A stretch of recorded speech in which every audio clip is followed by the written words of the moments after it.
Right, forgive my absence, I've been horrifically under the weather. Anyway, what I'm doing here is I'm checking damage numbers with my turret and drone. I'm starting with Wyvern holster, and then I'll be swapping the Wyvern holster to Waveform using 3-piece Empress, 2 Hannah U, including the named backpack for perfect combined arms. And then at the moment I'm using a Wyvern holster, and I will then be swapping it for Waveform.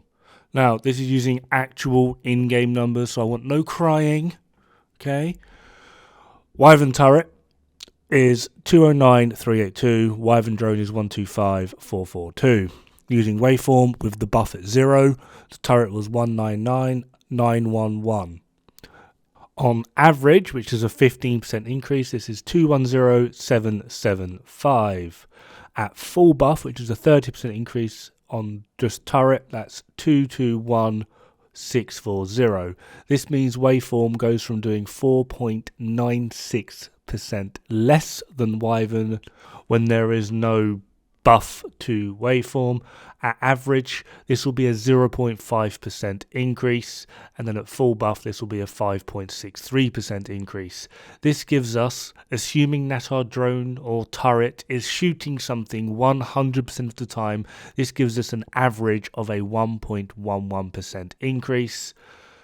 Our potential gain, which is a 50% chance, gives us a 0.39% increase. The highest we'll be able to get is a 0.84% increase, and we stand a 25% chance of losing 1.24% damage.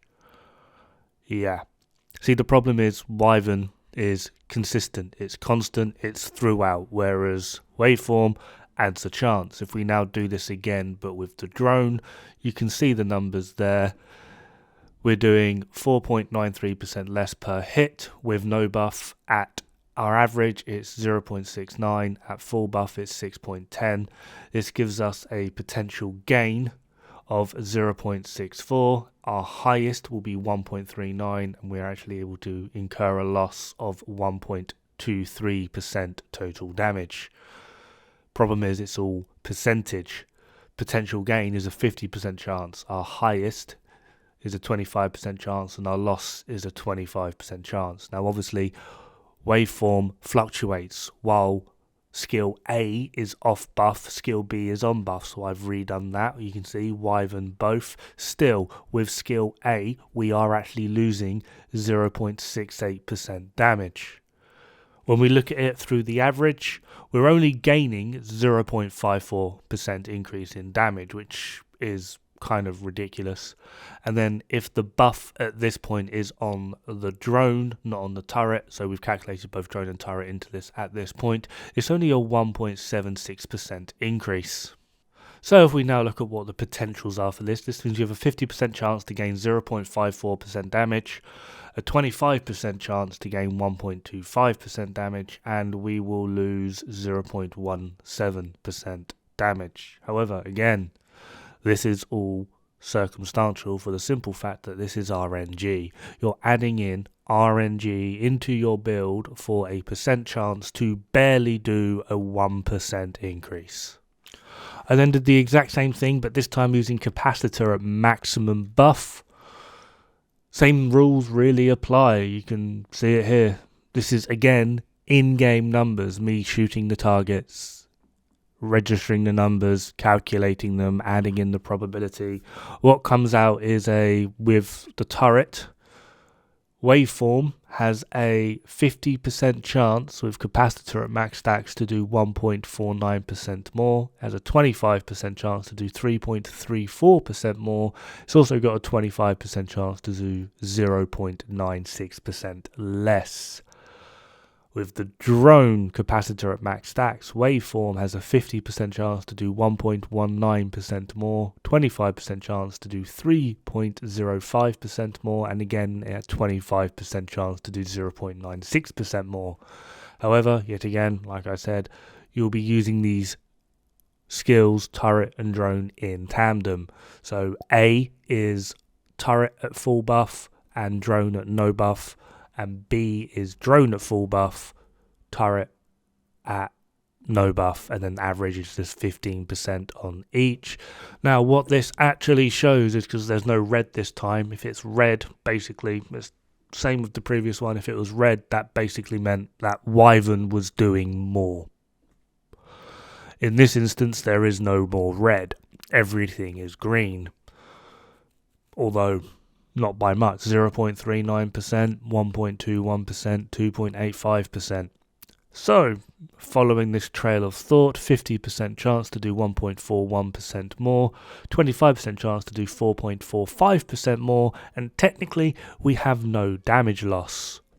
However, this is calculated with the turret and drone shooting something 100% of the time.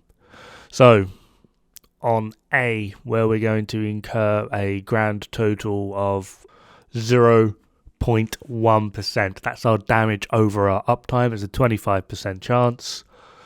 Yeah.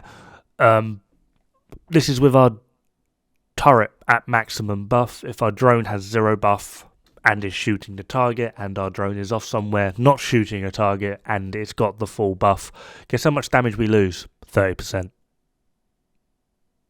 That's it. In case you're not picking up what I'm putting down, I've said this so many times, people still like to argue it. It's in the game. These are in-game numbers. Because it's RNG, and you can't guarantee that you're going to have that buff exactly where you need it, when you need it. Is Waveform best in slot on a skill build? Categorically not. Is it meta on a skill build?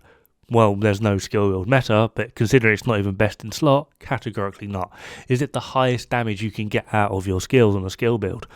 Categorically not.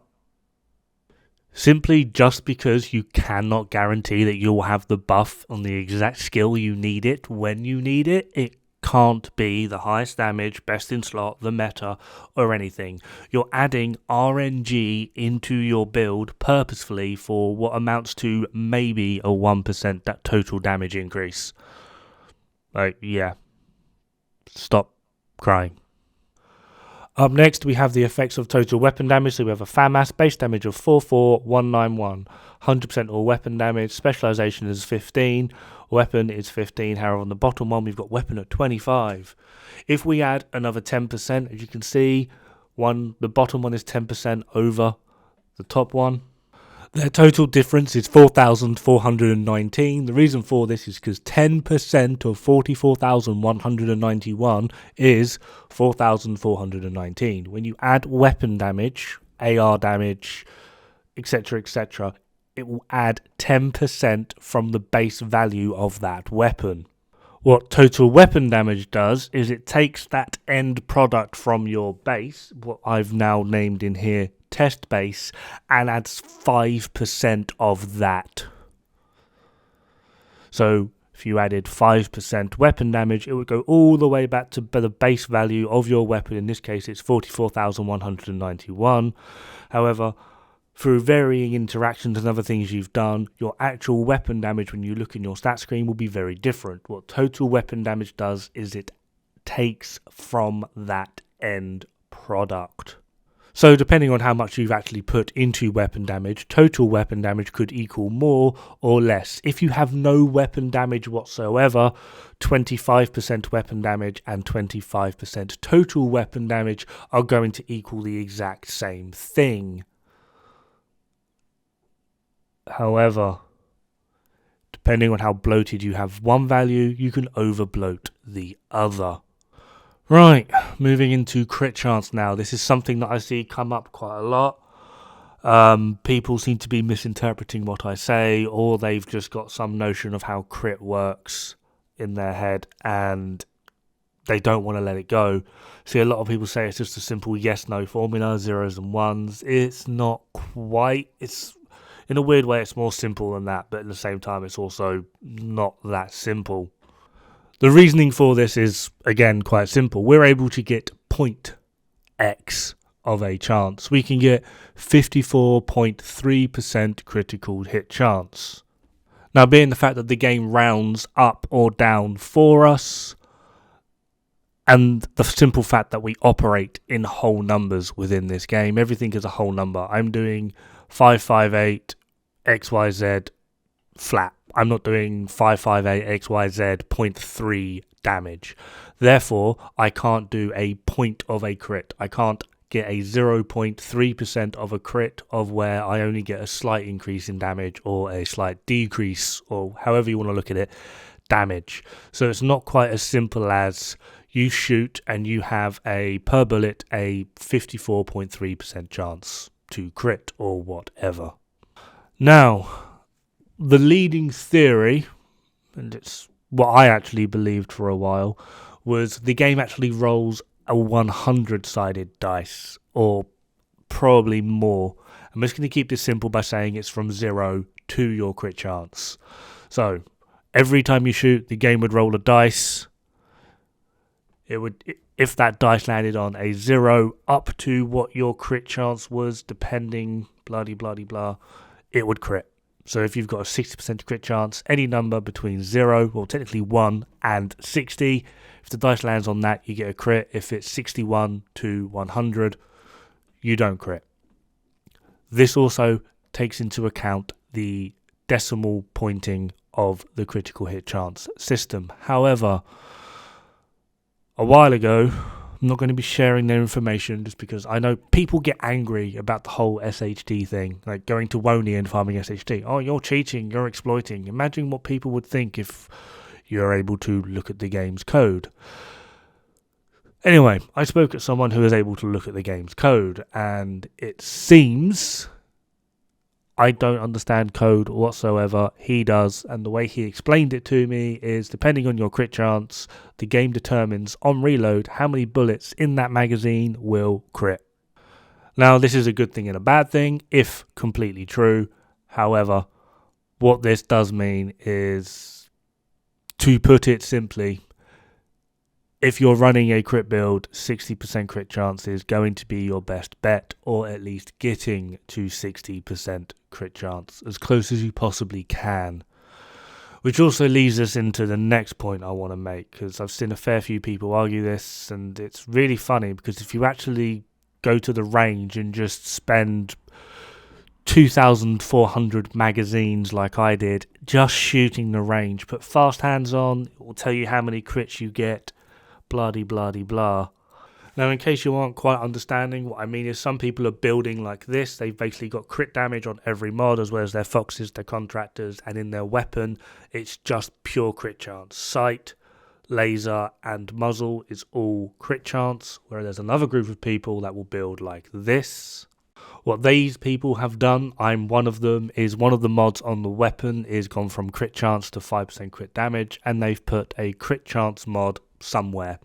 This means that we've gone from doing, the previous build was 59% crit chance with 183% crit damage, whereas the latter build is 60% crit chance but 176% crit damage. Now, a lot of you probably at this point thinking, well, what difference does 1% crit chance make? But we've got a difference in 7% critical hit damage. That surely would make a difference, and on paper you would mostly be correct. Here is a spreadsheet of the two builds using Dod-Foamath. One has 59% crit chance, hopefully you can see as well, the other has 60. Crit damage is 1.76 and the other is 1.83. That is the only difference between them, is their crit chance and their crit damage. And hopefully, as you can see, the build with 59% crit chance and slightly more crit damage will do between 0.8 and 1.15% more DPS. However, that's on paper. We can't, as I've said several times, the one thing we can't really calculate is the RNG nature of critical hits. However, because of what I said previously, the amount of crits you'll have per magazine seems to be predetermined on reload, and then testing this, putting like over 2,000 magazines into the range and tallying how many crits you get versus non-crits with a 60% crit chance and then with a 59% crit chance. I also got Rousey involved in this because I had a different theory which blew up in my face, thinking that depending on your percentage it capped or gated how many crits you could potentially get. However, we did find that pretty solidly the 60% crit chance will get one more crit than 59, which means if we then calculate in just one more crit for 60% crit chance, we now get this. And this is just with the 60% getting one more crit. We did find that on occasion we could get 2, 3, and I think the most we got was like 5 more crits, which would obviously boost up the 60% crit chance. So the tables now have flipped. Now, I'm not putting an argument in for one way or the other. Using things like Heartbreaker, Strikers, Spotter builds, going for the 59 does seem to be a better way to go. It's more build dependent rather than one is outright giving you more DPS than the other. They're both pretty much the exact same. They're not actually offering you any advantage or disadvantage either way. With 59, yes, your crits will do more, but with the 60, you stand a good chance of getting just one more crit, which will outperform 59. So it really is an RNG game that is not worth playing into. With some builds, going for 59 is definitely worth it, especially if you are using a flatline build. Pushing that onto a mod slot does kind of hamper your overall build. So if you're going for 59% crit chance, there is definitely going to be more worthwhile than trying to hit 60, because you're going to tend to go over cap. That being said, builds that utilize things like Killer, Strained, Boomerang, there are a few other crit mechanics for this. 60 or don't use it. Potentially missing out on that one extra crit can be the difference between the uptime on Killer, the amount of DPS you gain from Strained, or the proccing of Boomerang, or even that Boomerang shot itself critting, which is an exorbitantly large increase to your burst DPS, as well as helping your sustained. And the last one on this list of things people just constantly get wrong is the ratio of crit chance to crit damage. I actually got a question about this not too long ago, saying that you should go for a 1-2, and it's going to be quite pedantic in my answer here, but the example they gave is like if you had 10% crit chance, you go for 20% crit damage, 20% crit chance, 40% crit damage, blah de blah de blah. And a few other people replied to this. Shotcorogar, someone who I've called out several times as well for being wrong on repeat, also replied going, yeah, you do 1-2. No, you don't. Get yourself to as close to 60 first and foremost. That's literally it. It doesn't actually really kind of matter after that. Get yourself to 60% crit chance. Going for some weird ratio, etc., unless you're not going for a crit build, is not going to help you. Here, I'm aware it's quite small, but here we have a spreadsheet of the same build. It's just I've gone with this ratio. 10% crit chance, 20% crit damage, all the way down, except for the bottom one. Now, this is just the DPS tracking of it. 10, 6 million and 3 million body. 20 is 6 million and 3 million body. Blah, blah, blah, blah, blah. All goes all the way up to 60, and we have 120% crit chance. That bottom one, though, at the very, very bottom, where there's no percentages on the right-hand side, that's 60% crit chance and 90% crit damage. It's beating out 50% crit chance and 100% crit damage. Going for some weird ratio isn't actually really going to help you. It's not accurate in terms of what DPS actually accomplishes. Even if we went for 60% crit chance and 30% crit damage, this pretty much puts us on par with 30% crit chance and 60% crit damage. So we've lost half of our crit damage, but we're critting that much more often. There's no ratio you could really put into it. It's just get yourself, if you're playing a crit build, get yourself to as close to 60 as possible. I have found that what I would consider to be like the end game DPS, you only really need about 90% crit chance to be comfortable. And well, comfortable then is relative to what else you put on there. If you're going a crit build and you've got 60% crit chance, 90% crit damage, and then you just put a load of skill haste in, probably not the best way to go. But if you put like armor regen or armor on kill rolls, although these aren't going to be great, 60% crit chance, 90% crit damage along with these rolls will allow you to have some form of comfortable play. It also then depends on what actual pieces you're using. There's no real ratio for it. Just get yourself to 60% crit chance. Start adding in crit damage till you get to a point where you're like, yeah, actually, I don't mind that time to kill. And then add in a variety of other things you want from there. There's no ratio. Stop it.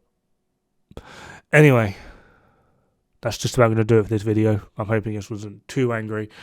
But yeah, I'm going to try and be back. It's been 9 days off. Have fun. Good luck. Don't die. It's bad for the health.